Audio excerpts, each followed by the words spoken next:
Eu não passei, mas assim, eu fico sempre ouvindo casos como esse que o Cléster falou e eu posso até filosofar um pouquinho em cima disso, filosofar barra teologizar, Ah. né? Criar uma teologia. Estamos em guerra, isso é inevitável. Seja uma guerra ideológica, uma guerra cultural, política, física, com bomba. Então a questão não é estar fora da guerra, porque você está inserido nela. De que lado eu estou na guerra? E eu fiquei pensando assim, enquanto o Cléster estava contando a história dele, como seria a experiência de eu ser um jornalista de mim mesmo? Eu cobrir a minha reação diante dessas situações. Porque a gente cobre muito na terceira pessoa do singular e do plural, né? Eu quero ver como eles vivem, como ele reage e eu. Então, quando ele falou, por exemplo, aí, a questão lá dos muçulmanos, a gente tem os bons exemplos de todos os lados. Você Sim. tem muçulmanos como esse que o atenderam bem, mas você tem também muçulmanos que querem odiar em nome de Alá. Com certeza. Alguns loucos chegaram lá de destruir o World Trade Center, Sim. né? Na Fez igreja, aniversário dois dias atrás. Exatamente. É verdade. Agora, nas igrejas, realmente, tem algumas situações que é exatamente o que ele descreveu. Uma vez, um autor chamado Philip Yancey, ele descreveu uma situação que ele, conversando com uma prostituta, ela falou o seguinte: eu não vou para a igreja porque é mais fácil encontrar sexo numa esquina do que um abraço dentro de uma igreja. Olha isso, Né? cara. Olha isso. Então, tem isso também.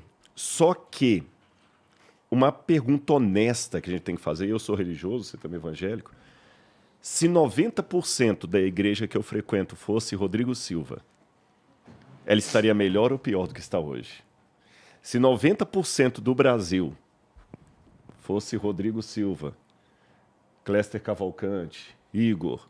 Se fosse estaria eu, tava ferrado. Não, mas aí a gente que tá, tem que fazer essa pergunta. fosse eu, Mas essa pergunta, ela Aí ia virar tem um caos mesmo. Para um cara que não está disposto a admitir os próprios erros, para um Sim. cara que não está disposto a fazer sua autocrítica, ela é uma pergunta que ela sempre vai ter resposta sim. E até melhor. Exatamente. Mas não, na verdade não. Sabe por quê? O camarada pode até mentir e falar, não, está melhor sim. Mas ele sabe Que não ia. que ele está mentindo para si mesmo. Então, quando eu coloquei essa pergunta aqui, eu não a peguei no sentido de político da palavra, de eu maquiado, dizer assim, não, eu sou uma boa pessoa. Estou falando aquela pergunta lá do fundo da alma, aquela pergunta quando você está com um travesseiro na mão. Sabe? O que eu estou fazendo pelo meu semelhante? Então, enquanto o Clécio estava falando tudo isso, eu estava pensando aqui, né?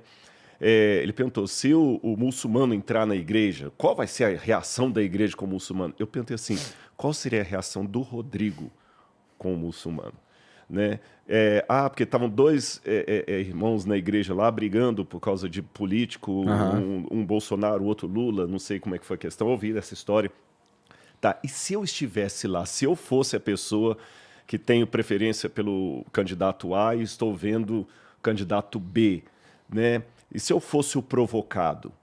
Eu acho que é sempre bom a gente fazer essa leitura na primeira pessoa do singular, até nesse momento tenso que o Brasil se enfrenta, porque é muito fácil, a gente sempre escreve os problemas na terceira pessoa do singular ou plural.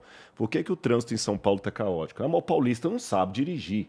Né? Por que tem um problema na política? Porque o povo não sabe votar. Mas quem é povo? É sempre outro, Quem que né? é sempre o É sempre outro, outro, né? Então, eu até agradeço essa experiência do Clécio. Eu queria que vocês ouvissem essa experiência aqui. Por isso que eu até pedi para ele estar aqui. E eu estava fazendo essa reflexão aqui, Igor, sincera, que eu gostaria de convidar todo mundo que está assistindo a gente a fazer. E se fosse eu? Né? Como é que eu faria? Se eu estivesse lá na frente? Porque vai ter um dia, eu acredito nisso na Bíblia, em Mateus capítulo 25, que o rei vai voltar.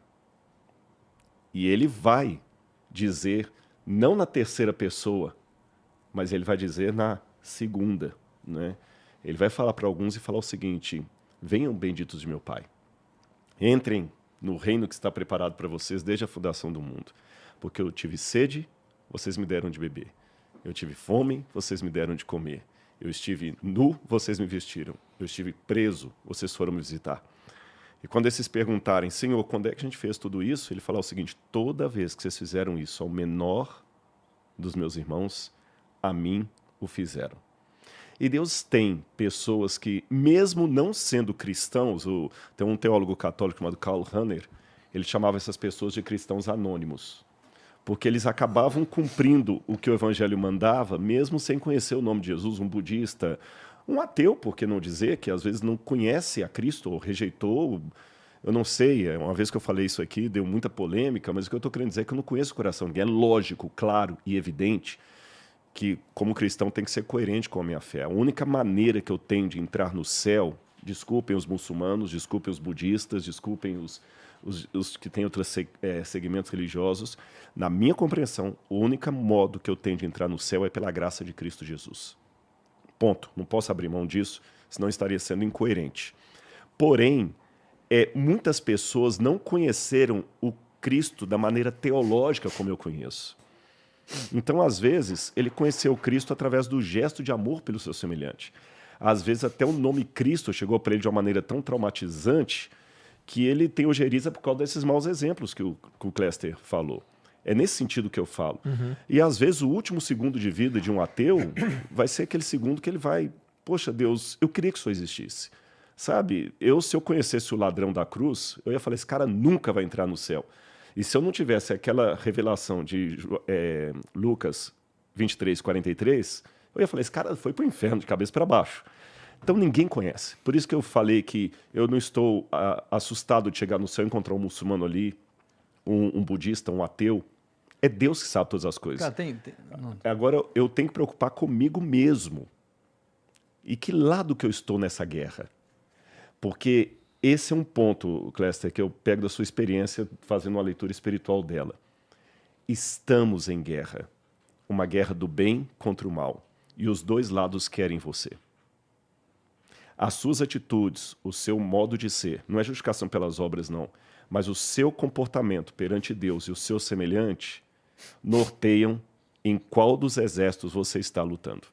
Então, por isso que eu fiz essa reflexão aqui com base em tudo isso. No grande conflito, eu estou neutro ou eu estou tomando um partido do lado da luz?